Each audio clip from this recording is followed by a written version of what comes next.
Saya habis lari. Kita semua pasti pernah nonton pertandingan olahraga, apapun itu olahraganya. Dalam pertandingan olahraga, pasti harus ada pemenangnya. Walaupun ada kalimat penghiburan, kalah menang itu hal yang biasa. Tapi tetap dalam pertandingan olahraga harus ada pemenangnya. Untuk bisa jadi pemenang, maka harus diperhatikan hal-hal sebagai berikut. Pertama, latihan, mempersiapkan diri. Itu termasuk juga dalam hal kita mengukur diri kita. Dengan latihan, mempersiapkan diri, berarti kita mengukur diri kita. Yang kedua, mengukur lawan. Ya, siapa yang akan kita hadapi? Kita mesti tahu. Yang ketiga, berjuang tentunya dengan strategi. Jadi kalau berjuang tanpa strategi, belum tentu kita bisa menang. Nah, hal-hal yang dilakukan dalam pertandingan olahraga ini juga bisa kita aplikasikan atau kita duplikasi atau kita adopsi dalam kehidupan kita. Begitu. Ya udah, saya mulai lagi kalau gitu. Kali ini saya akan bicara tentang spiritual ethos. Istilah ethos tentu sudah sering kita dengar. Yang paling sering itu adalah etos kerja. Nah, apa itu spiritual ethos? Nah, spiritual ethos adalah etos yang bersandarkan kepada nilai-nilai spiritual.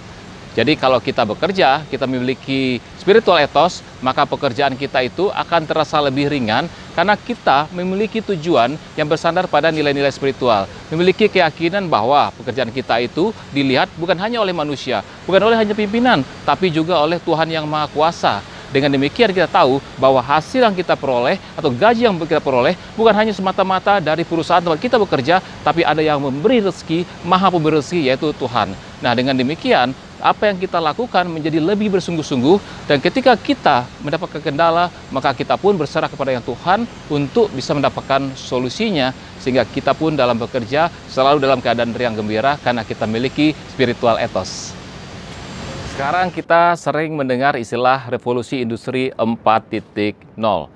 Dari dulu hingga sekarang yang namanya pertarungan bisnis itu adalah pertarungan ide. Nah, kalau dari dulu hingga sekarang yang namanya pertarungan bisnis itu adalah pertarungan ide, lalu apa bedanya di era revolusi industri 4.0 sekarang ini? Nah, kalau dulu hanya sekedar pertarungan ide, sekarang bukan hanya itu, tapi juga pertarungan antara kecepatan mengembangkan dan mengeksekusi ide. Nah, siapa yang bisa cepat dalam mengembangkan dan mengeksekusi ide, itulah yang bisa sebagai pemenang. Contohnya, ada aplikasi yang dulu hanya digunakan untuk memesan transportasi online. Kemudian berkembang idenya bisa digunakan untuk memesan makanan. Kemudian berkembang lagi idenya bisa menjadi uang elektronik. Nah, itulah contohnya salah satu kecepatan dalam mengembangkan dan mengeksekusi ide yang menjadi salah satu ciri dalam revolusi industri 4.0. Kita kembali bicara tentang revolusi industri 4.0. Untuk menangkan persaingan bisnis, sumber daya manusia sangat menentukan. Tapi di era sekarang, persaingan sumber daya manusia bukan lagi antara manusia dengan manusia, tapi sudah masuk manusia dengan internet. Makanya ada istilah Internet of Things. Misalnya dulu saya kalau beli tiket pesawat, saya mesti datang ke biro perjalanan atau ke agen pesawat tersebut.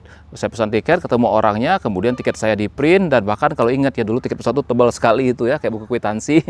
Nah, atau misalnya kalau kita mau traveling, mesti datang ke agen perjalanan, kemudian pesan hotel dan sebagainya. Sekarang hanya dengan aplikasi, ya bisa pesan hotel, bisa tiket pesawat, kita nggak perlu lagi harus datang ke sana, kemudian di email, kita print, beres gitu.